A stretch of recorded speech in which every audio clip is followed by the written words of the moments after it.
Supreme কোর্টের appeal বিভাগের বিচারক নিযুক্ত হইয়া সশ্রদ্ধ চিত্তে শপথ বা দৃঢ়ভাবে ঘোষণা করিতেছি যে আমি আইন অনুযায়ী ও বিশ্বস্ততার সহিত আমার পদের কর্তব্য পালন করিব। আমি বাংলাদেশের প্রতি অকৃত্রিম বিশ্বাস ও আনুগত্য পোষণ করিব। আমি বাংলাদেশের সংবিধান ও আইনের রক্ষণ সমর্থন ও নিরাপত্তা বিধান করিব। এবং আমি ভীতি বা অনুগ্রহ অনুরাগ বা বিরাগের বশবর্তী না হইয়া সকলের প্রতি আইন অনুযায়ী যথাবিহিত আচরণ করিব।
আমি সৈয়দ মোহাম্মদ জিয়াউল করিম সুপ্রিম কোর্টের আপিল বিভাগের বিচারক নিযুক্ত হইয়া সশ্রদ্ধ চিত্তে শপথ বা দৃঢ়ভাবে ঘোষণা করিতেছি যে আমি আইন অনুযায়ী ও বিশ্বস্ততার সহিত আমার পদের কর্তব্য পালন করিব। আমি বাংলাদেশের প্রতি অকৃত্রিম বিশ্বাস ও আনুগত্য পোষণ করিব। আমি বাংলাদেশের সংবিধান ও আইনের রক্ষণ সমর্থন ও নিরাপত্তা বিধান করিব। আমি ভীতি বা অনুগ্রহ অনুরাগ বা বিরাগের বশবর্তী না হইয়া সকলের প্রতি আইন অনুযায়ী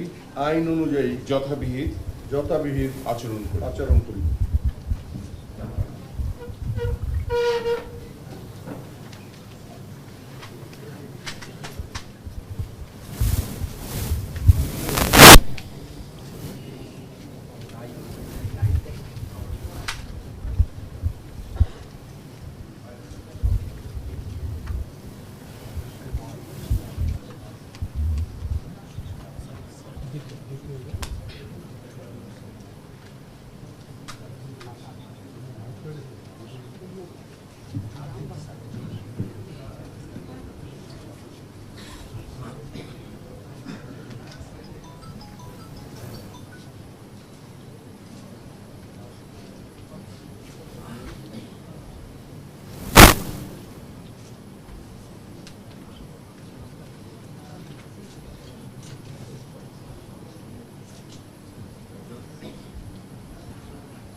আমি মোহাম্মদ রেজাউল হক সুপ্রিম কোর্টের আপিল বিভাগের বিচারক নিযুক্ত হইয়া সশ্রদ্ধ চিত্তে শপথ বা দৃঢ়ভাবে ঘোষণা করিতেছি যে আমি আইন অনুযায়ী ও বিশ্বস্ততার সহিত আমার পদের কর্তব্য পালন করিব।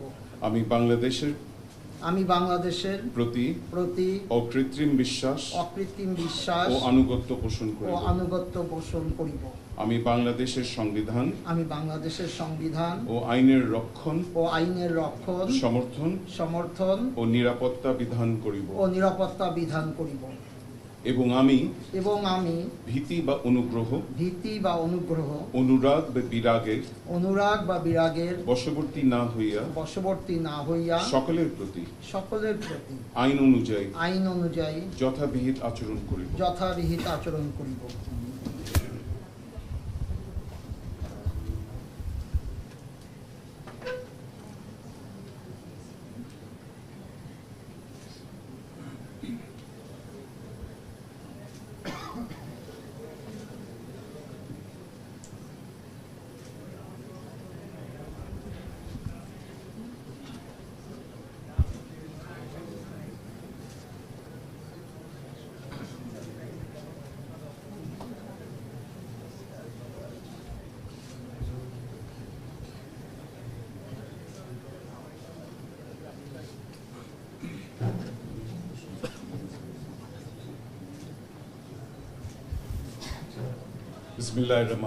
বিসমিল্লাহির রহমানির রহিম।